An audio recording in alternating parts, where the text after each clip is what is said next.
मंत्र पाठ। ॐ सहना भवतु सहनौ भुनक्तु सह वीर्यं करवावहै तेजस्विनावधीतमस्तु मा विद्विषावहै। ॐ शान्तिः शान्तिः शान्तिः। प्रथम वृत्ति की 243वीं कक्षा, तीसरा अध्याय, तीसरा पाद और सूत्र हो गए क्या तक प्रजने सरते है, यहाँ तक। कोई पीछे का प्रश्न है तो बताओ। अच्छा जी, कणो वीणायाम च, इसमें नी होगा तो वीणा अर्थ में नहीं होगा, ये समझ में नहीं। इसमें अनुवृत्ति किस किस की आ रही है? नौ की, वा की और अनुपसर्गे की। अच्छा, तो अनुपसर्गे की अनुवृत्ति के साथ साथ नी उपसर्ग भी आ रहा है। जी। तो क्या अर्थ हुआ कि यदि उपसर्ग होगा तो केवल नी होगा, क्योंकि अनुपसर्ग जब आ रहा है पीछे से तो उपसर्ग न होने पर ये प्रत्यय करेगा। साथ में नऊ को भी ले लिया तो अन्य उपसर्ग तो हो गए ना समाप्त।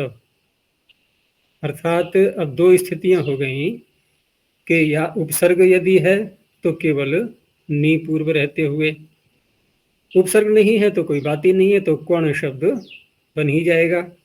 क्वणः क्वाणः बनाया है इन्होंने।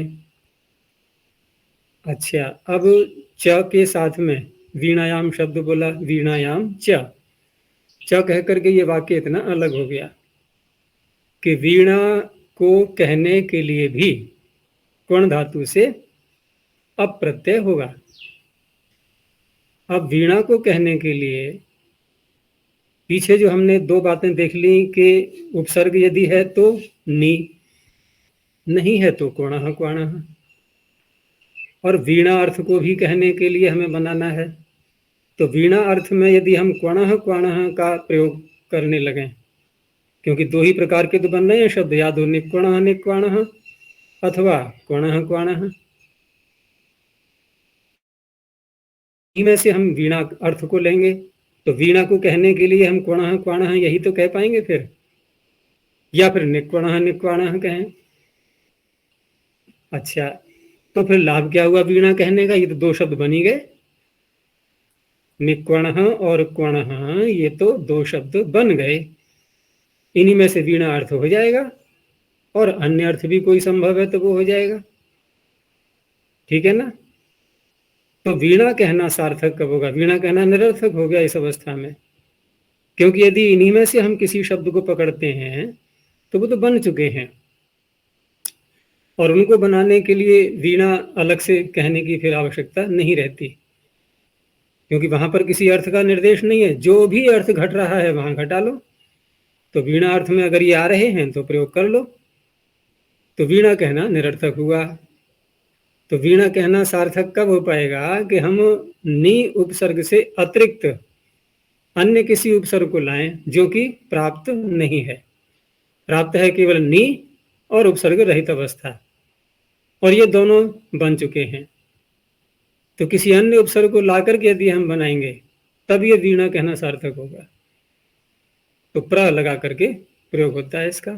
अब प्र लगा करके यदि वीणा न कहा जाए तो प्रक्वणः प्रक्वाण, ये प्रक्वणा प्रक्वाणा, ये जो स्त्रीलिंग के शब्द हैं दोनों, ये नहीं बन पाएंगे। अब ये तभी संभव हो पाएंगे जब वीणा अलग से कहा जाएगा। ये तात्पर्य है। अच्छा जी, जो पहले निक्वणः और क्वणः क्वाणः, तो उसमें वीणा अर्थ नहीं होगा, वो केवल भाव में बस क्वण का जो भी अर्थ है, यानी कि शब्द अर्थ है क्वण का, तो शब्द अर्थ में ही उसको ले सकते हैं। वीणा में प्रकपणा आएगा, और कल्याण शब्द के साथ में इसका समास भी होता है, ऐसा ही प्रयोग में आता है, तो इसलिए उसको वैसा ही दे दिया है, कल्याण प्रकपणा, कल्याण प्रकपणा। कर्मधारय समास कर लेंगे। जी अच्छा। चलो तो आगे देखते हैं। आगे सूत्र है वह संप्रसारणं च न्यभ्युपविशु। वह पंचम एकवचनान्तं संप्रसारणं प्रथमैकवचनान्तं च अव्यपदं न्यभ्युपविशु सप्तमी बहुवचनान्तं।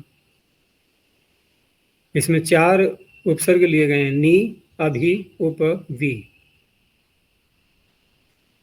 तो नी, अभि, उप, वि इत्येतेषु उपपदेषु वे धातोः संप्रसारणम् अप प्रत्ययश्च भवति अकर्तरी चकार के संज्ञायां भावे च। तो यहाँ पर अप प्रत्यय के साथ साथ, क्योंकि अप प्रत्यय करके हम किसी अन्य सूत्र से तो संप्रसारण कर नहीं सकते, उसमें संप्रसारण करने का सूत्र कौन सा हो सकता है इसका यदि करेंगे भी तो वची स्वपी यजादि नाम किति। तो यजादि में आ रहा है, ये भ्वादिगण के अंत में आता है ना, जहाँ भ्वादिगण की समाप्ति होती है तो वहां पर जो यज देव पूजा संगति करण दानेशु और फिर गण के अंत तक जाते हैं, इसमें तो वहीं, शब्द। हाँ वहीं दिया हुआ है वहीं स्पर्धायाम, लेकिन ये वो तो कित परिणति करता है, ये अप कित है नहीं, तो इसलिए सूत्र में संप्रसारण को अलग से बोला गया है। अब जब बनाएंगे हम धातु, तो धातु क्या है, वे, और वे धातु से अप्रत्यय किया, अप्रत्यय है आर्ध धातु को, तो आधे च उपदेशे शिति से आकार तो पहले ही हो जाएगा, ठीक है ना। घय का अपवाद चल ही रहा है, ये सारा प्रकरण, ये ध्यान रखना है। तो घय की ही प्राप्ति थी, यहाँ पर एरच या रिदोरप तो बोलेंगे नहीं, क्योंकि प्राय करके हम अब तक अप प्रत्यय जो कर रहे थे वो या तो एरच अथवा घय प्रत्यय, तो यहाँ पर तो घय की प्राप्ति ही हो रही है और उसी का ये अपवाद माना जाएगा। तो हुए को पहले आकार करके बना लेंगे हुआ, हुआ बनाने के बाद अब इससे करेंगे संप्रसारण, तो वकार को उ और संप्रसारणाच्य से पूर्व रूप, तो उकारांत हु ऐसा बन गया। अब हु बनाने के बाद, क्योंकि अब प्रत्यय आर्धातुक है, गुण हो जाएगा हु को, और अब आदेश, तो हव शब्द बन गया, ठीक है ना। नी अभि उप वी लगा करके निहवः अभिहवः उपहवः और विहवः। अब थोड़ा थोड़ा अर्थ में अंतर आ जाएगा, क्योंकि हमें धातु का अर्थ बुलाना, शब्दे च हमें स्पर्धायाम शब्दे च, तो बुलाने अर्थ में प्रायः प्रयोग करते हैं इसको, तो नी लगा देंगे तो निश्चित रूप से बुलाना, अभी लगा देंगे तो सभी ओर से, चारों ओर से बुलाना, और उप समीपार्थक है तो समीप में बुलाना किसी को, और वी है तो विशेष रूप से प्रबलता से बुलाना। इस तरह के अर्थ निकल आएंगे। यद्यपि हु धातु से भी बना सकते हैं, हु दाना दने हुआ दाने चेत्य के, अगर ये सूत्र न भी लिया जाए तो हु धातु उकारांत है, रिदोरब से बन जाएगा, लेकिन उसका अर्थ ये तो नहीं होगा, बुलाना अर्थ कहाँ से आ जाएगा। और दूसरा ये है कि ये सूत्र न बनाएं और हु से बना भी लें और ये समाधान दे दे कोई आकर के कि आप क्या पीछे पड़े हो कि हु धातु का अर्थ, अरे अर्थ तो धातुओं के अनेकार्थ, अनेकार्थत्वात् धातु नाम अनेकार्था धातवः, धातु अनेकार्थ होती हैं, तो हम ये अर्थ ले लेंगे बुलाना हु का, क्या आवश्यकता है इस सूत्र की, ये तो बन जाएंगे सारे शब्द, ठीक है। लेकिन हुए धातु से अगर करेंगे भाव में तो कौन सा प्रत्यय आएगा फिर, घय ही तो आएगा, कौन रोकेगा घय को फिर, और घय यदि आएगा तो क्या बनेगा रूप, क्या बनेगा, माइक खोल के हवा निकालना मुख में से। क्या बनेगा? होकर हाव हाव हाव हाव कैसे बन जाएगा? धातु है हुए और आगे घय है, तो घय है और हुआ है। वे का पहले आकार करेंगे और आकार के बाद फिर क्या करेंगे? आकार के बाद आतो युक्त कृतो हो। तो हुआयः यानी कि आह्वायः, ये जो मैंने निहुआयः, अभिहुआयः, ये ऐसे ऐसे करके बनेंगे फिर। तो अप शब्द वहां पर बनने लगे, जबकि घय का ये अपवाद बन जाएगा। तुम लोगों को सारी सारी बातें बता दी जा रही हैं, तो काशिका क्यों पढ़ोगे फिर आगे चल के? पुनरावृत्ति हो जाएगी एक प्रकार से पीछे के विषय की। क्योंकि जब सूत्र सामने आता है तो सारी बातें ध्यान में आने लगती हैं, फिर पीछे की सब, तो द्वितीय वृत्ति का विषय भी आ जाता है। अच्छा जी, घय के वजह से हुआ में कोई प्रभाव नहीं पड़ेगा घित और अयित होने से? क्या प्रभाव? डालो ना, मैंने प्रभाव को रोका कब? डालो तो, डालने की सामर्थ्य तो हो। सूत्रों में ऐसी शक्ति भरो कहीं पर जो प्रभाव डालने लगे। वो कोई नहीं प्रभाव पड़ेगा।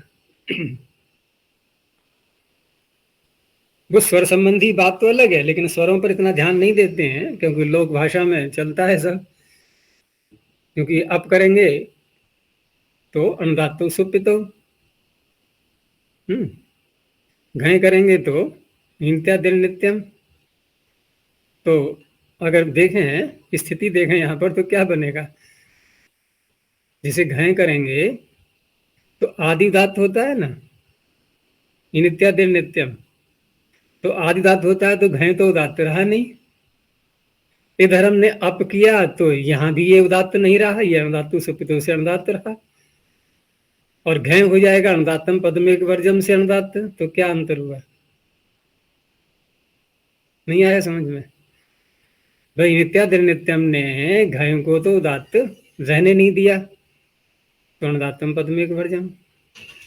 अब आया इसने, अनुदात्तो सुपितो ने इसको अनुदात्त कर दिया, तो दोनों अनुदात्त ही तो हो गए, तब भी कोई अंतर नहीं आया। चलो आगे है आंगी युद्धे। आंगी सप्तम में क्वचनांतम, युद्धे सप्तम में क्वचनांतम। अब युद्ध अर्थ लेना है यहाँ पर, तो इससे अब ये नहीं देखना है कि धातु का अर्थ में स्पर्धायाम शब्द क्या कह रही है। ठीक है, वहाँ वो भी अर्थ साथ में जुड़ रहा है, स्पर्धा होती ही है युद्ध में, कि मैं जीतूं दूसरा हारे, यही स्पर्धा है वहाँ पर। और फिर लड़ने को एक दूसरे को बुलाते भी हैं, शब्द भी हो रहा है वहाँ पर, स्पर्धायाम शब्द च। लेकिन अर्थ लेना है हमें युद्ध। तो युद्धे अभिधेये आंग्युपपदे में धातु हो अप प्रत्ययो भवति संप्रसारणम च। संप्रसारण तो साथ में रखना ही है, ऊपर से उसको भी ले लेते हैं। तो अब क्योंकि आकर्तरी चिकार के संज्ञायाम भी साथ में चल ही रहा है, तो यहाँ अधिकरण में व्युत्पत्ति इसकी संभव हो पाती है। यानी ऐसा कार्य जिसमें एक दूसरे को बुलाया जाता है लड़ने के लिए, युद्ध करने के लिए, क्योंकि युद्ध सूत्रकार कह ही रहे हैं। तो आहूयन्ते अस्मिन, ऐसे व्युत्पत्ति करके आहवः, तो ये आह हो गया युद्ध। और ये आहव शब्द का मंत्रों में, वेद में प्रयोग पर्याप्त रूप से आया हुआ है, आहव। और निघंटु में भी मिलेगा तुम्हें, युद्ध के जो पर्यायवाची शब्द हैं वहां आहव शब्द दिया हुआ है। अजय, कोई अग्नि का नाम आहवनी आगे? वो तो हु धातु से बनेगा, वो हुए से नहीं बनेगा। आहवनीय, गार्हपत्य, सभ्याग्नि, दक्षिणाग्नि, ये सब अलग अलग प्रकार की अग्नियां हैं, वहां पर आहवनीय भी है। आगे है अच्छा, निपान। उपसर्ग होगा तो केवल युद्ध अर्थ ही होगा, शब्द अर्थ नहीं होगा। हाँ, आ लगाएंगे तो युद्ध अर्थ ही होना है, क्योंकि नी अभी उप भी लगाया था पीछे, तो वो अलग प्रकार के बन गए शब्द। अब यदि कोई अन्य उपसर्ग लगाएंगे इनके अतिरिक्त, ये 5 जो गिना दिए गए, तो फिर वहां पर घय ही होना है। वहां पर अप करने वाला कोई सूत्र ही नहीं मिलेगा, क्योंकि अप के ही तो अपवाद, जिसे घय के ही तो अपवाद हुए हैं ये सूत्र। एक और सूत्र, ये 3 सूत्रों में है ह्वे धातु का प्रसंग। तो तीसरा सूत्र आया निपानम आहावह। निपानम प्रथमैक वचनांतम, आहावह प्रथमैक वचनांतम। अब यहाँ पर उन्होंने बना करके ही पढ़ दिया है, शब्द निपातन किया है, तो ये भी सिद्ध हो रहा है कि कोई ना कोई कार्य तो ऐसा होना ही है कि जो कि किसी अन्य सूत्र से नहीं संभव था। तो कौन सा दिखाई दे रहा है ऐसा कार्य? वृद्धि दिखाई दे रही है ना। वृद्धि कहाँ संभव थी? पीछे देखो ना, हमने बनाए थे निहवह, विहव, उपहव, विहव और आहव। अब यहाँ पीछे आहव था, ये है आहाव। अब एकदम अर्थ बदल गया। आहव का अर्थ युद्ध, आहाव का अर्थ हो गया जल पीने का जो एक स्थान बनाया जाता है पशुओं के लिए। ठीक है ना।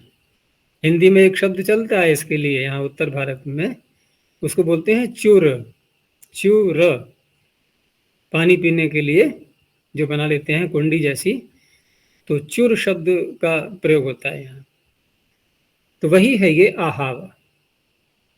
तो सूत्र का अर्थ हो जाएगा, क्योंकि निपान कह दिया ना, निपान अर्थ, निपान शब्द का अर्थ हमें पता होना चाहिए।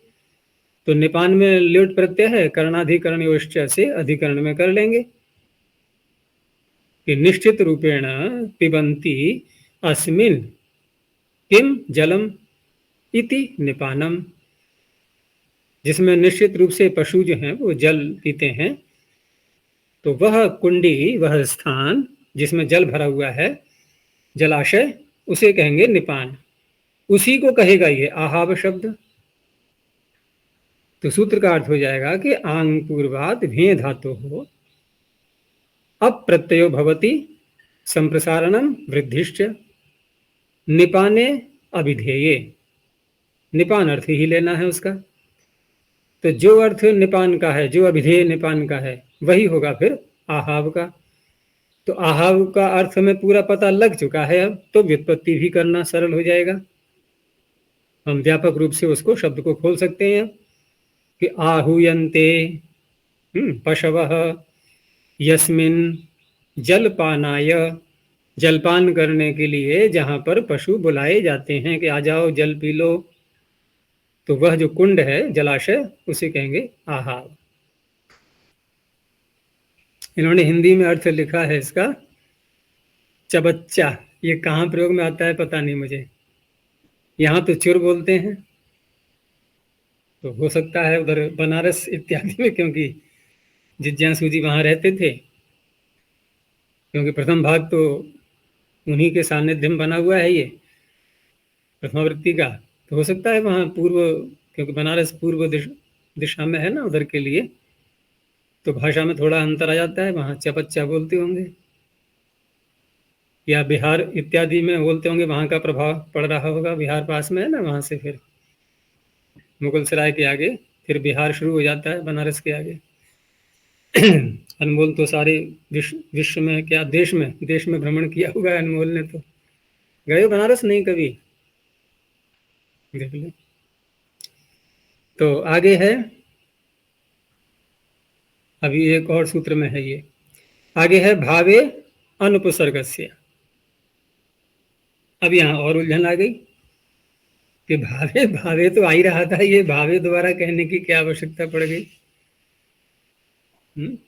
भावे भी आ रहा है, अकर्तरी शिकार के संज्ञायाम भी आ रहा है, कुछ भी ले लो, सब उपलब्ध है, जो चाहिए उसको ग्रहण कर लो।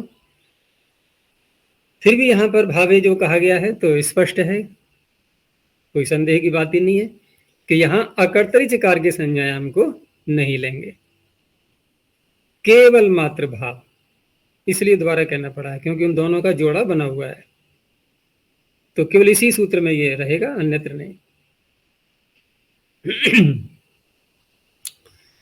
तो भावे सप्तम एकवचनांतम अनुपसर्गस्य षष्ठी एकवचनांतम न विद्यते उपसर्गः यस्य। अब सारे ही उपसर्ग हटा दिए, क्योंकि 3 पहले लगाए, फिर 1 लगाया आंग, निपानम आहाव में भी आंग है, यहाँ कोई भी नहीं है। अब क्योंकि उपसर्ग रहित अवस्था में 3 सूत्र तो आ गए उपसर्ग वाले, जो घय के अपवाद हैं, तो उपसर्ग रहित अवस्था में तो फिर घय की ही प्राप्ति होनी है, और तो कोई सूत्र था नहीं, तो इन्होंने उसको भी ले लिया। अब लेकिन अकर्तरी चकार के संज्ञान को हटा दिया गया है। यदि किसी कारक में हम करेंगे बिना उपसर्ग लगाए तो वहां पर फिर घय ही होगा, ठीक है ना, वहां पर घय ही होगा। जैसे आ लगा करके ही पीछे तो बनाया था हमने आहावा, लेकिन निपान अर्थ में था वो। अगर किसी अन्य अर्थ में लेना है तो आहवायः, फिर ऐसे ही बनेगा घय करके। तो उपसर्ग रहितस्य ह्वे धातुः अप्रत्ययः संप्रसारणं च भवति भावे। अब ये जो शब्द बनेगा, तो शब्द तो स्पष्ट है कि हव ही बनेगा, जैसे पीछे हव हव बनाते आ ही रहे हैं हम। पहले आकार, फिर संप्रसारण, फिर गुण, फिर अवादेश। तो शब्द क्या बना? हव। अब ये जो हव शब्द है, ये मंत्रों में देखोगे, अगर जो शब्दकोश हैं वैदिक, तो वहां पर हव शब्द पर्याप्त रूप से उपलब्ध है वेदों में। और वहां पर हव शब्द प्रायः करके पुकार अर्थ में आता है, जैसे जीवात्मा परमात्मा की पुकार करता है।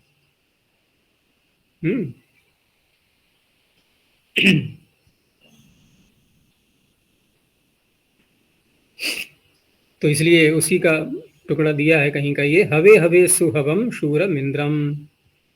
तो हवे हवे सप्तमी का एक वचन है ये। यहां तक ये हुए धातु समाप्त हो गई। आचार्य जी, एरच और हृदोरक, वो इकारांत और उकारांत, तो उसमें उपदेशावस्था में धातु इकारांत उकारांत होनी चाहिए। मतलब यहाँ संप्रसारण करने के बाद हु बन नहीं जाएगा। नहीं, हाँ हाँ, उपदेशावस्था में ही होगी, क्योंकि हम अगर सूत्र के द्वारा करेंगे तो वो कहलाता है फिर आतिदेशिक। और मूल रूप में पढ़ी है वो औपदेशिक। उपदेश किया है उकारांत का, तो औपदेशिक।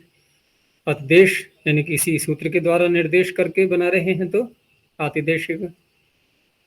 एक आतिदेशिक का दूसरा अर्थ भी होता है, किसी को किसी के समान जब बनाते हैं ना, अतिदेश सूत्र जो कहलाते हैं, वो एक अलग विषय है। आतिदेशिक वहां भी कह देते हैं, लेकिन ये जो जोड़ा है औपदेशिक और आतिदेशिक, ये तात्पर्य है सूत्र के द्वारा कथित आतिदेशिक, और मूल रूप में कहा हुआ औपदेशिक।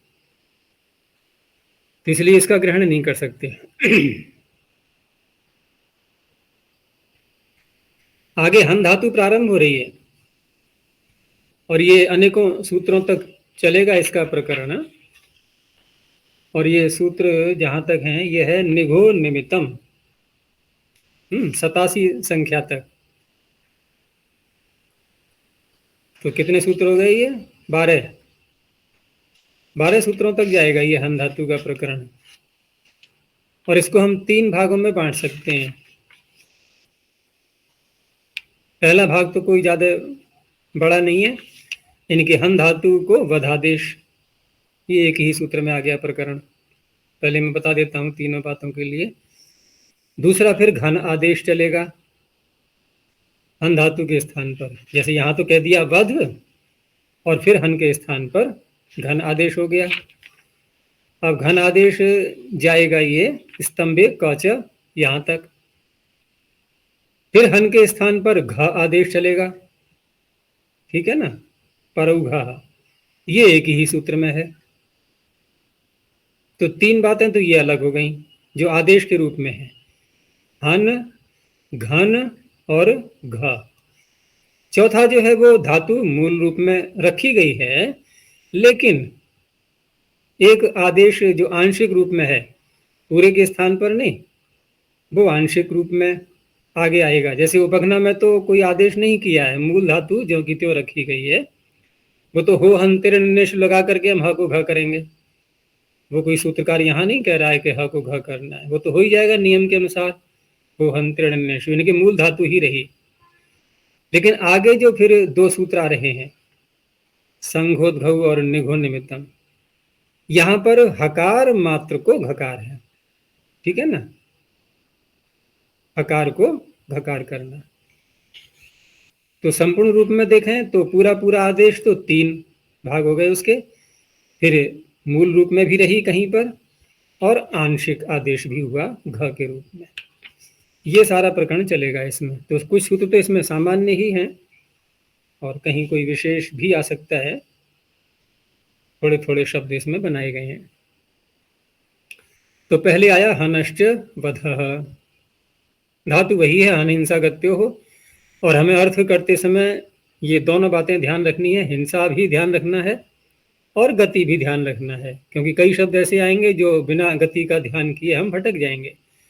और गति में भी फिर केवल गमन अर्थ ही नहीं मस्तिष्क में रहना चाहिए, ज्ञान गमन प्राप्ति, तभी संभव हो पाएगा अर्थ करना ठीक प्रकार से। तो हनश्च वधः, हनः षष्ठी एक वचनांतम, षष्ठी हम पंचमी भी कह सकते हैं, लेकिन क्योंकि आदेश आ रहा है तो प्रमुखता देते हुए हमें सामने दिखाई दे रहा है तो षष्ठी मान लेते हैं। च व्यापदम वधः प्रथम एक वचनांतम, आदेश जो यहाँ पर किया गया है ये ध में आकार कोई वैसा नहीं है, आदेश ही अकारांत है, ये उच्चारण के लिए आकार नहीं है, अकारांत ही उच्चारण है, शब्द ही ऐसा है। इसमें च पढ़ा हुआ है, इसके क्रम का भी महत्व है। सूत्र की संरचना हम 2 प्रकार से कर सकते हैं। एक तो बना ही दिया सूत्र पाणिनि ने, हनश्च वधः, और यदि हम यूं बोल दें हनो वधश्च, यदि स्थान हटा दें च का तो अर्थ में अंतर आ जाएगा। क्या अंतर आएगा देखेंगे अभी। तो पहले सामान्य अर्थ जैसा है वैसा ही करते हैं, क्योंकि ऊपर से हम अनुपसर्गस्य शब्द को भी ले रहे हैं अनुवृत्ति के रूप में, उपसर्ग यहाँ नहीं लेना है। तो उपसर्ग रहितात हन धातु हो अप्रत्ययो भवति, कर्तृभिन्नकार के संज्ञा विषय भावे च। अब साथ में जब वधः कहा गया है तो तत्संयोगेन च हनो वधादेशो भवति। तो बात इतनी निकल के आई कि हन धातु से जो ऊपर से भावे अनुपसर्ग से भाव भी ले लिया, यहाँ पर जैसे अकर्तृचकार के संज्ञायाम की भी आवश्यकता नहीं है, क्योंकि भावे ऊपर से आ ही रहा है, उसी को साथ में जोड़ेंगे। तो पहला तो भाग ये निकला कि हम धातु से जो अप्रत्यय करेंगे, तो अप्रत्यय करते समय उसको वधादेश भी करेंगे। एक बात तो ये हो गई। अब हम च के संबंध को देखते हैं कि च कहाँ रखा है पाणिनि ने। पाणिनि ने च रखा है धातु के आगे, आदेश के आगे नहीं। और च एक अतिरिक्त अर्थ को साथ में लेता ही है, तो धातु के साथ में रखा है और धातु बोलते ही हम प्रत्यय करेंगे, ठीक है ना। तो क्या अर्थ बनेगा कि हन धातु से अप प्रत्यय होता है। अब च का अर्थ करो, और घय भी होता है, बोल सकते हैं नहीं, और घय भी हो सकता है। अच्छा, अब रहा वधः। अब वधः क्योंकि प्रत्यय का प्रकरण जो चल रहा है वो अप प्रत्यय का प्रकरण है, तो जब हन से हम अप करेंगे तब वधादेश होगा। अब दूसरी स्थिति की भी कल्पना कर लेते हैं कि यदि हम वध के आगे च बोल दें तो अर्थ होगा कि हन धातु से अप प्रत्यय होता है, ठीक है ना। और अब और बोला गया है, यानी कि वध आदेश होता है और नहीं भी होता, फिर यही तो आएगा फिर और कहने से। आदेश में हो जाएगा ना समुच्चय, हम वधादेश करेंगे भी और नहीं भी करेंगे, तो ऐसा अर्थ नहीं करना है। इसीलिए च को हन धातु के साथ में लगाया गया है। तो प्रत्यय में यहाँ पर अप और घय दोनों ले लेते हैं। तो ये बातें आगे चल के आएंगी, और लेकिन हम व्यवहार में देखते ही हैं क्या हन धातु से घय प्रत्यय करके प्रयोग मिलता है, नहीं मिलता है?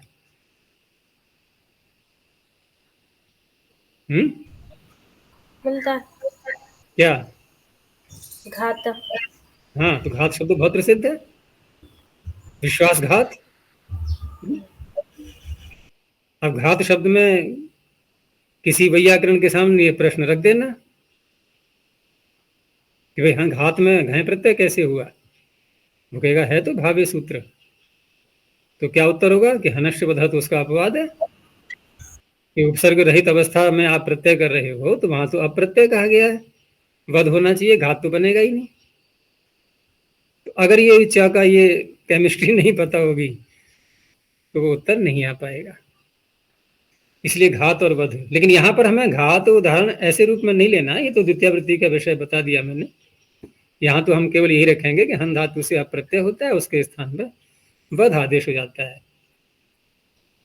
वो तो ये कहे कि चकारे तिकिम कोई कहेगा द्वितीय वृत्ति में, तब ये उत्तर आएगा, और उसका क्रम का निर्देश भी साथ में, कि क्रम जो है कहाँ रखा है च का इन्होंने। तो इस तरह से हन से अप किया गया, सूत्रकार ने वध आदेश भी कर दिया। अब आगे हमें क्या करना है? अप प्रत्यय आर्ध धातुक है, तो क्या करेंगे? वध के आकार का अतो लोप से लोप करेंगे। अतो लोप से लोप करेंगे तो उस अवस्था में, क्योंकि धातु उदात्त है, ये आदेश भी उदात्त होगा, अन के स्थान पर धातु उदात्त होती है ना। अब मैं स्वर संबंधी बात बता रहा हूँ कि आकार लोप करने से और क्या लाभ निकलता है, जरूरी है समझना उसको, कि अप्रत्यय तो पित है, ये तो अनुदात्त रहेगा, अनुदात्त सुपितो, तो धातु ही तो रही उदात्त, धातु हो सूत्र से आदेश किया गया, वो भी उदात्त रहा। और उसमें हमने ध के अकार, अब आदेश जो किया गया वह ध, ये भी ध्यान रखना है कि वह ध में जो आदेश किया हमने, तो उदात्त एक ही वर्ण तो होगा, तो धातु सूत्र जो है अंतोदात्त करता है, तो अंत वाला उदात्त रहा ध का अ। अब ध के अ का हमने कर दिया लोप अतो लोप से। तो एक सूत्र बहुत प्रसिद्ध है, लेकिन तुम लोगों ने नहीं पढ़ा अभी तक, प्रसंगवश आया नहीं कहीं पर, कि यदि किसी अनुदात्त के परे रहते उदात्त के लोप का प्रसंग आ जाता है कहीं पर, तो वो उदात्त बन जाता है। अनुदात्तस्य च यत्र उदात्त लोपः, बहुत स्पष्ट सूत्र है। अनुदात्तस्य च यत्र उदात्त लोपः, जिसके पर रहते यत्र उदात्त लोप, उदात्त लोप हुआ, ऐसे अनुदात्त के स्थान में उदात्त। तो अब वो जो है उसकी जो डिग्री है ये दर प्रत्यय में आ गई है, तो ये एक अलग स्वर संबंधी बात भी हो जाती है इसमें। इसलिए पाणिनि ने इसको अकारांत पढ़ा है। यदि अकारांत न पढ़ते, हलंत ही वध आदेश कर देते, तो शब्द बन ही जाता ना, अब का आ है मिला दो उसमें, लेकिन स्वर में अंतर आता कि नहीं? फिर धातु उदात्त रहती, फिर ये प्रत्यय उदात्त नहीं हो पाता है। अब क्योंकि वध अंतोदात्त मिलता है वेदों में, तो वहां पर तभी संभव हो पाएगा जब इसको अकारांत आदेश करेंगे। तो वध शब्द बन गया, ये वही दिखाया इन्होंने प्रयोग करके, वधश चौराणाम भाव में हुआ है ये, चोरों का वध है। कंस वध शब्द प्रसिद्ध है इतिहास में, तो कंसस्य वधः, कंस का जो वध हुआ है, तो वहां पर भी वध शब्द बन गया भाव में।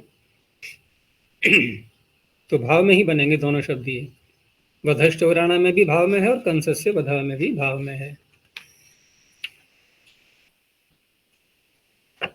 अब आगे एक एक शब्द बना रहे हैं ये सूत्रों में।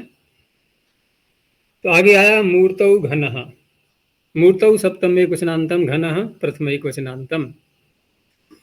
मूर्ति शब्द का अर्थ क्या होता है? हम बहुत प्रयोग करते हैं मूर्ति मूर्ति मूर्ति, मूर्त भी कहते हैं, मूर्त स्वरूप। तो मूर्ति शब्द क्योंकि भाव में है, तिन प्रत्यय है ये मूर्छ धातु से। तो मूर्ति का अर्थ होता है काठिन्य, मूर्ति ही काठिन्यम, और काठिन्य बनता है कठिन शब्द से। कठिन बोलते हैं हम किसी ठोस वस्तु को, है ना। कठोर, कठोर भी उसी से बना है, जिस धातु से कठिन उसी से कठोर। तो कठिन यानी कि जो ठोस वस्तु होती है। ठोस का तात्पर्य लोहे की तरह ठोस का तात्पर्य नहीं है। जैसे दही जम जाता है तो वो भी तो ठोस है, लेकिन लोहे की तरह थोड़ी है वो कि हथौड़ा मारो वो टूटेगा ही नहीं। तात्पर्य कहने का ये कि द्रवीभूत नहीं है वो। पानी जम जाता है, दही जम जाता है, ये भी सब मूर्ति शब्द से कहा जाएगा। हम परमात्मा को बोलते हैं ना कि परमात्मा की मूर्ति नहीं होती, तो मूर्ति नहीं होती का तात्पर्य उसका शरीर नहीं है, तो शरीर को फिर मूर्ति माना गया ना। तो शरीर मूर्ति कैसे है कि ये भी कठोर यानी कि एक घनत्व के रूप में है। यहाँ पर सारे अंग बने हुए हैं, अस्थियां ले लें या अन्य जो भी कठोर पदार्थ भी हैं इसमें, और वैसे भी है, लेकिन भरा हुआ है पूरा। तो उसी अर्थ को लेना है। सप्तमी दी है मूर्तौ, अर्थात मूर्तौ अभिधेयायाम काठिन्य अर्थे अभिधेयायाम हन धातो हो, काठिन्य अर्थे अभिधेये हन धातो हो अप्रत्ययो भवति। अब साथ में आदेश भी कह दिया है कि हनष्ट स्थाने घन आदेशो भवति। तो प्रत्यय का संयोग ध्यान रखना है साथ में। जब प्रत्यय करते हैं और आदेश दोनों चीजें करते हैं तो संयोग उसका अवश्य होना चाहिए, बिना प्रत्यय के नहीं कर सकते। तो पूरा हन के स्थान पर, क्योंकि अनेकाल है आदेश ये, तो पूरे हन के स्थान पर हो गया। तो घन शब्द तो बन गया, और घन का अर्थ हो गया काठिन्य। लेकिन अकेला घन शब्द बोला कैसे जाए? काठिन्य यदि है तो किसी का है ना वो काठिन्य, किसकी कठिनता बतानी है, तो षष्ठी समास कर देंगे वहां पर। जैसे अभ्र घनः, तो अभ्र बादलों को बोलते हैं। बादल जब बहुत घने काले रंग के दिखाई देने लगते हैं तो उनको बोलते हैं अभ्र घनः। ऐसे ही दधि घनः, दधि जम गया खूब कठोर रूप में पूरा। कभी कभी जमाते हैं दही तो पतला पतला सा रहता है, वो घन नहीं कहेंगे उसको, फिर बिगड़ जाता है ना, कभी कभी नहीं जम पाता। जितनी उसको ठंडक या गर्मी चाहिए वो नहीं मिल पाती है, तो पतला पतला सा रहता है। तो अभ्र घनः, दधि घनः, ये तो समास कर दिया, बिना समास के भी बोल दो। घनो मेघः, मेघ कैसा है। अब यहां पर जैसे हमने घन शब्द बनाया और भाव में बनाइए कठिनता, काठिन्य, तो फिर ये विशेषण कैसे बन जाएगा? घनो मेघ बोला हमने कि मेघ घन है, तो मेघ काठिन्य है या कठिन है? मेघ तो कठिन है ना, काठिन्य थोड़ी है, वो तो वस्तु है एक। अच्छा, शुक्ल का अर्थ क्या होता है? सफेद या सफेदी? सफेदी, यानी सफेद। गुण, गुण हुआ ना। सफेदी कहते ही गुण पे आ गए हम, और सफेद कहेंगे तो द्रव्य पे आ गए। तो शुक्ल का अर्थ हुआ, माइक बंद करो अनमोल। शुक्ल का अर्थ हुआ सफेदी, लेकिन शुक्ल पटा, अब क्या कहें, सफेदी कपड़ा। तो ऐसे भी शब्दों का ध्यान रखा करो कि जो शब्द गुणवाचक होते हैं वो गुणी को भी कहने लगते हैं। लेकिन गुणी को कहने के लिए फिर हमें मत का अर्थ भी तो लाना होगा कि शुक्लः गुणः यस्य अस्ति इति शुक्लः। तो इसका अर्थ कोई तो प्रत्यय आएगा ऐसा जो मतुब के अर्थ को बोलेगा, तदस्यास्त्यस्मिन् इति मतुब। तो वहां पर एक अच प्रत्यय साधारण रूप से माना गया, अर्षादिभ्योज है ना, और अच प्रत्यय कर लो तो क्या अंतर आएगा शब्द के स्वरूप में? जैसे टीचर लगा करके राहत तो ज्यों करते हो, तो ऐसे भी बन जाते हैं शब्द। तो उस अवस्था में यहाँ घनो मेघा यानी घन गुण से युक्त मेघ। जैसे हम कहेंगे शुक्ल गुण से युक्त पट कपड़ा, तो शुक्ल है पट है। तो घनो मेघा घनम वस्त्रम। अब वस्त्र घना कैसा होता है? एक ऐसी चादर है हल्की सी, बिल्कुल झीनी झीनी या पारदर्शी वस्त्र बहुत तेरे होते हैं। एक ऐसा बहुत मोटा बना हुआ है, पारदर्शी है ही नहीं बिल्कुल, किसी को उड़ा दिया तो अंदर क्या है कुछ दिखता ही नहीं। तो ऐसा जो कपड़ा होगा उसे कहेंगे घन। और ये घन शब्द तो हिंदी में बहुत चलता है। ये पेड़ कैसे हैं, बड़े घने लगाए हैं ये तो पास पास में है। और जब वर्षा होती है बहुत जोर से तो क्या करते हैं, घनाघन वर्षा हो अब दो दो बार प्रयोग कर दिया घनाघन, यानी कि बहुत अधिक लगातार मोटी मोटी बूंदें पड़ रही हैं, घनाघन। जब बादल आते हैं बहुत जोरों से तो कैसे होते हैं, घटाटोप, वहां तो घटाटोप बोल देते हैं। एक पीछे उदाहरण भी कहीं आया था ना, घना घनश शर्षणी नाम, या नहीं आया अभी, घना घनश शर्षणी नाम। तो इस तरह से घन शब्द बहुत व्यापक है ये तो ये सूत्र भी फिर व्यापक बन जाता है। तो गुण या गुणी ये ध्यान रखते हुए हमें देखना है कि कहाँ कैसे प्रयोग हुआ है, दोनों को कह सकते हैं। चलो आगे देखते हैं, अंतर घनो देशे। अब ये निपातन कर दिया है इन्होंने यहाँ पर, ठीक है ना। और जहां निपातन कर देंगे वहां बना बनाया शब्द प्रथमा व्यक्ति में आएगा फिर। तो अंतर घन प्रथम एक वचनांतम देशे सप्तम एक वचनांतम, अर्थ साथ में दे दिया है। तो देशे अवधेय अंतर घन शब्दों निपात्यते। निपातन खोलने के लिए तो अंतः पूर्वात हन धातु अप्रत्यय तस्य हन धातु स्थाने घन आदेश। तो अलग से व्याख्या न करके सीधा पाणिनि ने बना बनाया पढ़ दिया। तो इस तरह से हन धातु से अप्रत्यय के साथ साथ अंतर शब्द पूर्व में बोलेंगे तो अंतर घन शब्द बन जाएगा। और अर्थ क्या निकलेगा इसका, देश। ये सामान्य सूत्र है। क्यों? क्योंकि अंतर्घन नाम का जो स्थान है, अब तो कहाँ है पता भी नहीं चलेगा। ये वाहिक देश में कहीं माना गया था पहले, ऐतिहासिक दृष्टि से। वाहिक पीछे भी आ चुका है शायद, है कहाँ आया था वाहिक, बाल्हिक है? बाल्हिक आया था। नहीं वाहिक भी है। तो वाहिक जो प्रदेश था, स्थान, वहां पर उसके अंतर्गत कहीं था अंतर्घन। तो कोई घना ऐसा स्थान रहा होगा जहां जनसंख्या अधिक होगी, जैसे कंजेस्टेड एरिया होते हैं ना, कहीं कहीं पर बहुत ज्यादा घिचपिच रहती है, तो ऐसे स्थान को कह सकते हैं अंतर्घन।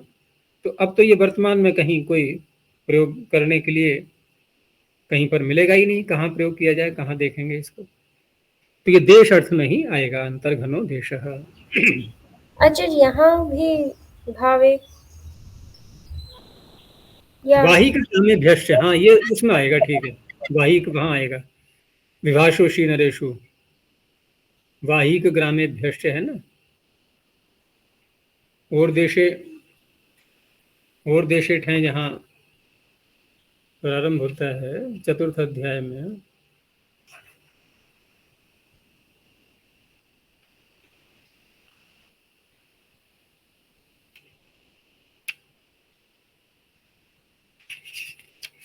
ये चौथे अध्याय के, नहीं विभाषोषी नरेशु है, उसके ऊपर है वाहिक ग्रामे भ्यष्ट। हाँ ठीक है, वही है, वाहिक ग्राम भ्यष्ट विभाषोषी नरेशु। तो देखो ना, वाहिक के ग्राम वहां लिए गए हैं, तो वाहिक एक बड़ा प्रदेश हो गया। फिर उसमें जो अन्य स्थान है, ग्राम है या ये जो अंतर्घन है, ये भी उसी के अंतर्गत है। तो दूसरे पाद में दिया हुआ है, चौथे अध्याय के दूसरे पाद में 116वां सूत्र। एक आयुध जीवी संघायण वाहिकेश ब्राह्मण राजा। हाँ वहां भी है।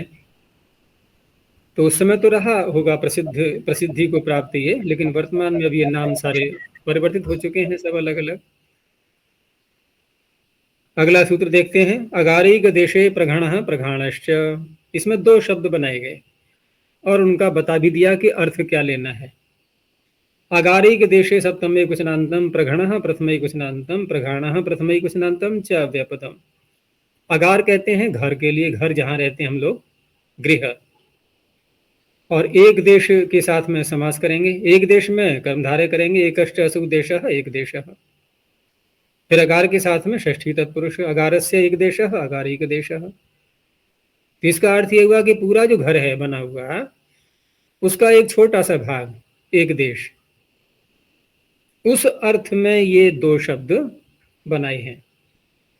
तो अगारिक देशे अभिधेये प्रघणः प्रघाण इत्येतौ निपात्येते।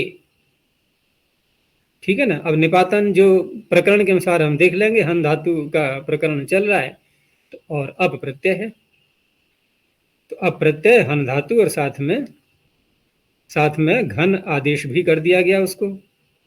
लेकिन शब्द घन आदेश करके बनना चाहिए, प्रघण। तो फिर दूसरा प्रघाण कैसे बनेगा? तो फिर निपातन से ही यहाँ पर वृद्धि भी मानेंगे एक पक्ष में, निपातन से, क्योंकि और तो कोई वृद्धि करने का सूत्र नहीं है। रही बात ऋणाकार करने की, तो ऋणाकार तो चलो ठीक है, उसके लिए सूत्र मिल जाएगा हमें, पूर्व पदात् संज्ञायाम अगह। पूर्व पदस्थ जो निमित्त, यानी कि रा रहा है ना प्र में, ये निमित्त हो गया। रसाभ्याम नोण णत्व करने के निमित्त दो होते हैं, रेफ और शकार। तो पूर्व पदार्थ संज्ञायाम अगह से णत्व कर लेंगे, लेकिन वृद्धि करना ये सिद्ध नहीं था। तो इस तरह से अब यहाँ पर व्युत्पत्ति करने के लिए, क्योंकि ये तो हमें पता ही है कि भाव भी चल रहा है और अकर्तरी चकार के संज्ञायाम है। अच्छा जी, ये क्यों है अकर्तरी चकार के संज्ञायाम? भावे ही सुना। नहीं, भावे को यहाँ नहीं लेंगे। भावे भी है, मैंने कहा ना दोनों ही चल रहे हैं। तो जो आगे नहीं ले जाना है उसको। भावेनुपसर्ग से केवल दो ही सूत्रों में था भाव, आगे तो फिर ये हम सर्वत्र दोनों ही प्रकार के अर्थों को लेंगे, भाव भी और कर्तृभिन्न कारक भी। और उस जोड़ा को टूटने मतलब तोड़ने के लिए भावे पढ़ दिए उन्होंने। केवल वहीं पर तोड़ा है जोड़ा, आगे फिर जोड़ा बन गया है। जोड़ा फिर बन गया है आगे, पहले तलाक हो गया था लेकिन बाद में फिर संबंध जुड़ गया है। तो प्रघण और प्रघाण। अब यहां पर हम व्युत्पत्ति कैसे करेंगे कि इन्होंने जो वाक्य लिया है ये उसमें पद्मंजरी में दिया हुआ था कि प्रविशद्भिर जनैहि। मान लो घर में लोग प्रवेश करते हैं और दो कमरे हैं बने हुए, एक कल्पना करो। पहले वाले कमरे को क्या बोल देते हैं? बरांडा कह दो या बैठक कह दो। फिर एक दूसरा कमरा अंदर, बेडरूम इत्यादि कुछ भी कह सकते हैं उसको। पहली बैठक हो गई, दूसरी बेडरूम। तो लेकिन जब कोई प्रवेश करेगा तो पहले वाले में अवश्य आएगा, दूसरे वाले में जाए या न जाए ये पता नहीं, उसको वहीं बिठा दिया गया, यहीं बैठो, आगे नहीं जाना है। तो जो भी प्रवेश करेगा तो प्रविशद्भिर जनैहि पादैहि प्रकर्षेण हन्यते, तो उनके पैरों के द्वारा बार बार उस पर चोट की जा रही है पहले वाले कमरे पर तो वो हो गया प्रघण, और उसी को बोलेंगे प्रघाण। तो हिंदी में इसको ड्योढ़ी कह देते हैं। ड्योढ़ी का तात्पर्य होता है, जैसे दहली बोलते हैं, दहली, दहरी, जो प्रथम दरवाजा आया घर में प्रवेश करने के लिए, तो दहली पर कदम रखना बोलते हैं, नहीं, दहरी या दहली ला भी बोल देते हैं, उसी को ड्योढ़ी कहते हैं। तो द्वार में प्रवेश करते समय पहली बार जो जिस पर पैर रखा जाएगा, जो थोड़ा सा ऊंचा स्थान होता है बाहर की दृष्टि से, क्योंकि पानी न घुसे घर में, इसलिए ऊंचा बनाते हैं थोड़ा कमरे को, तो उसमें जो प्रवेश करते हैं उसी को बोलते हैं ड्योढ़ी। अब पूरा ही जो कमरा आगे है बैठक वाला, उसको बोलेंगे प्रघण। तो अगार का एक देश हो गया ये, पूरा अगार नहीं, पूरा घर नहीं। तो इस तरह से निपातन से यहाँ पर घन आदेश और साथ में एक पक्ष में वृद्धि, दोनों एक ही अर्थ में आएंगे ये। अच्छा जी, अगार जो के। दिल्ली है ना, दिल्ली, वो भी दिल्ली है क्या? दिल्ली, दिल्ली।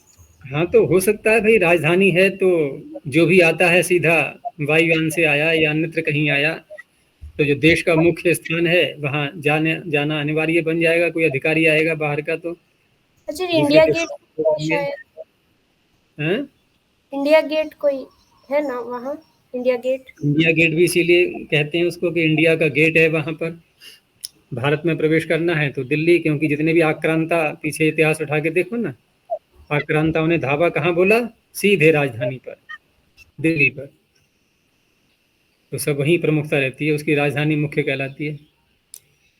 तो उस नाम से, उस अर्थ में यदि लें डेहरी, दिल्ली, तो बिल्कुल सार्थक है वो शब्द। तो बाद में इंग्लिश में फिर दिल्ली, दिल्ली करके बन गया।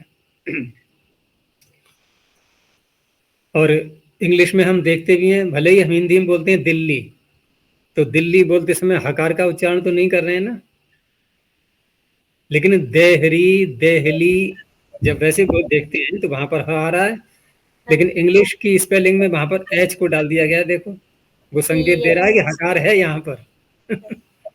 बोलने में तो वहां भी दिल्ली बोलेंगे, दिल्ली इंग्लिश में भी साइलेंट रहता है एच वहां पर, लेकिन फिर भी लिखते समय तो लिखेंगे ही उसको एच, दिल्ली ऐसे लिखेंगे, बोलेंगे दिल्ली। अच्छा जी, पोल खुलने के लिए चाहे उन्होंने साइलेंट तो कर दिए लेटर्स, लेकिन पहचानने के लिए इजी हो गए।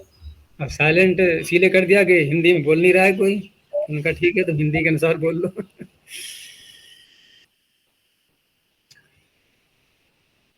आगे लिया एक शब्द और, उद्घनोत्याधानम, यहां भी साथ में अर्थ बोल दिया है।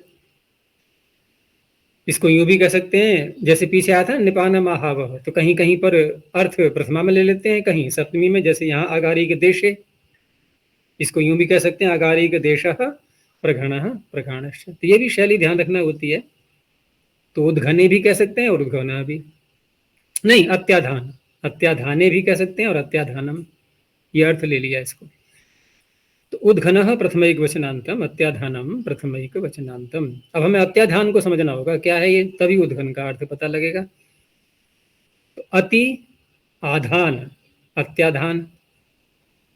आधान का तात्पर्य आधीयन्ते अस्मिन, अति लगा दिया है तो थोड़ा उसका अर्थ ले लिया है ऊपरी कह करके, कि अति अर्थात ऊपरी, आधीयन्ते अस्मिन, जिसके ऊपर कुछ रखा जाता है।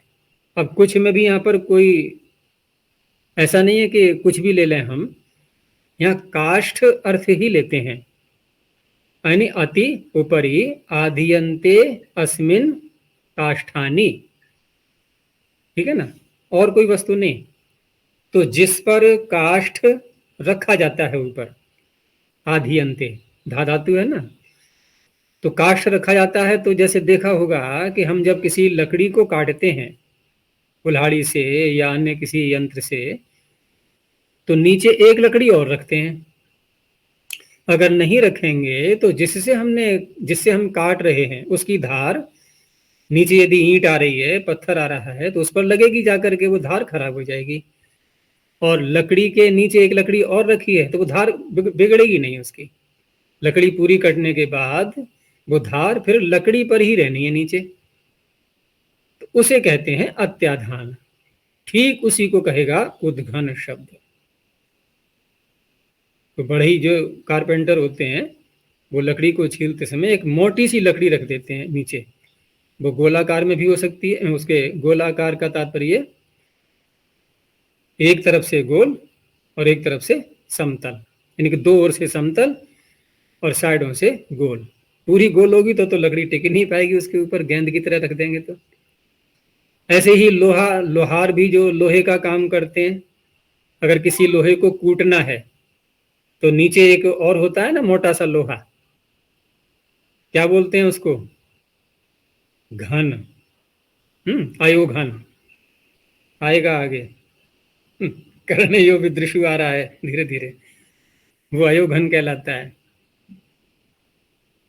ये लेकिन ये है उद्घन, ये काष्ठ और अयोघन आएगा लोहा। काम दोनों का एक है, वहां लोहे के ऊपर लोहा रख के कूटते हैं, यहाँ लकड़ी के ऊपर लकड़ी रखे। तो सूत्र का अर्थ हो जाएगा अत्याधाने अभिधेये उत्पूर्वाधन धातु अप्रत्यय घनादेशश्च निपात्यते। तो व्युत्पत्ति कर ही दी है, तो यहाँ पर उस जैसे अत्याधान की व्युत्पत्ति की थी ऐसे यहाँ पर कर लेंगे। उद घन है ना, उद लगाया गया है, तो उत यानी कि उठा करके, हन्यन्ते यस्मिन काष्ठानि, उन पर चोट मारी जाती है लकड़ी पर। यस्मिन जिसके आधार पर, यस्मिन ये आधार हो गया नीचे, और चोट मारी जाएगी दूसरी लकड़ी को काटेंगे उसके ऊपर रख करके, तो वो कहलाएगा उद्घनः। अब हिंदी में क्या है इसके लिए, तो मेरे ज्ञान में नहीं है कोई शब्द ऐसा, क्या बोलते हैं उसको। लोहे का तो पता है, उसे घन बोल देते हैं नीचे रखा हुआ। आगे है अपघनोंगम। अपघनः प्रथम एक वचनांतम, अंगम प्रथम एक वचनांतम। यहां पर भी अपघन शब्द निपातित है, तो अपपूर्वाधन धातु हो अप्रत्यय घनादेशश्च निपात्यते। साथ में अर्थ बोल दिया है अंगम चेत तद्भवति, अंग होना चाहिए। तो अंगों में भी यहाँ पर व्याख्याकारों ने सारे अंगों को न लेकर के केवल हस्त या पाद, बस इन्हीं दोनों में से किसी अंग को बोलते समय कहा जाएगा अपघनः।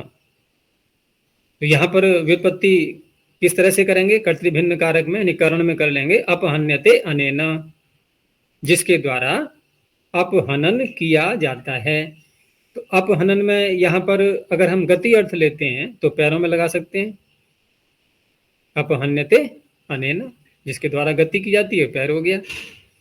हाथ को यदि लेते हैं तो हाथ से हम आघात करते ही हैं, किसी वस्तु पर प्रहार करना है, कुछ अन्य कार्य करना है। हाथ के तो बहुत सारे कार्य होते हैं, आदान प्रदान भी होता है, वो अलग चीज हो गई। तो वहां घटा सकते हैं प्रहार अर्थ में, गति तो नहीं इतना संभव हो पाएगा। पैर के साथ घटाएंगे तो गति अर्थ ले सकते हैं। तो करण में अर्थ करेंगे अपहन्यते अनेन इति अपघनः। व्युत्पत्ति वैसे ही होनी है, हन को घन आदेश कर दो और आगे अप प्रत्यय है। आगे कर्णे यो विदृषु, कर्णे सप्तम एकवचनांतम, अयो विदृषु सप्तमी बहुवचनांतम। यहां पर इन्होंने कर्ण जब कह दिया है तो फिर अन्य किसी अर्थ को हमें नहीं लेना है, यानी भाव अर्थ भी नहीं लेंगे अब। और कर्तृभिन्न कारक जो बात चल रही थी अकर्तृकार के संज्ञायाम, तो सारे कारक न लेकर के बस कर्ण ही लेना है, क्योंकि सूत्रकार ने स्पष्ट कर ही दिया है।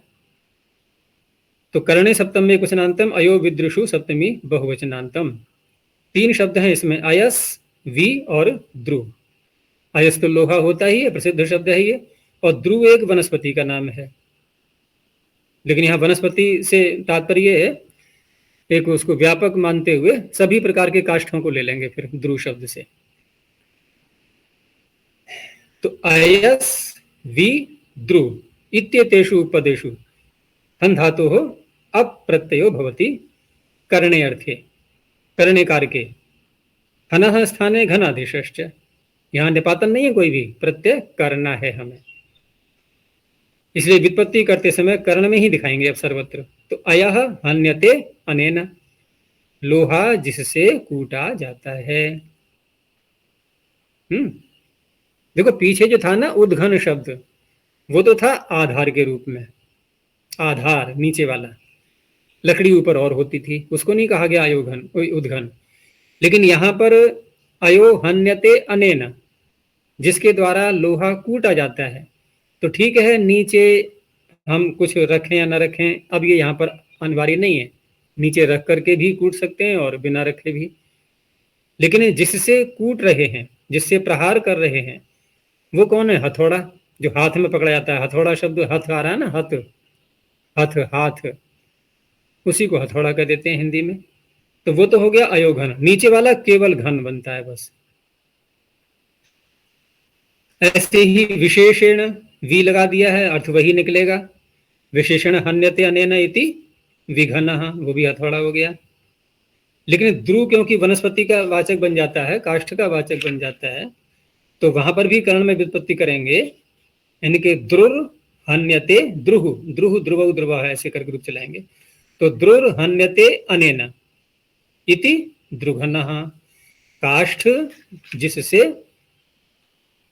काष्ठ पर जिससे प्रहार किया जाता है तो वो क्या है? कुल्हाड़ा। कुल्हाड़ी बोलते हैं ना, जो लकड़ी काटते हैं जिससे, थोड़ी सी भारी होती है।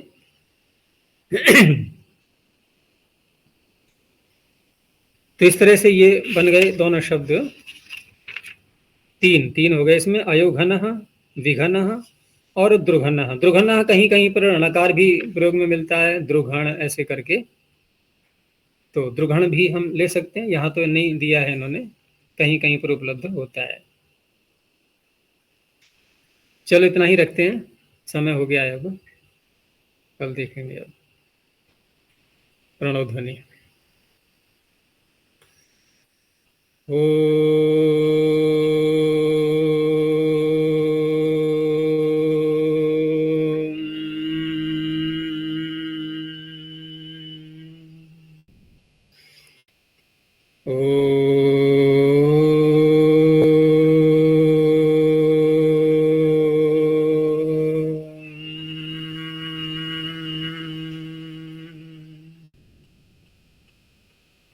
ओ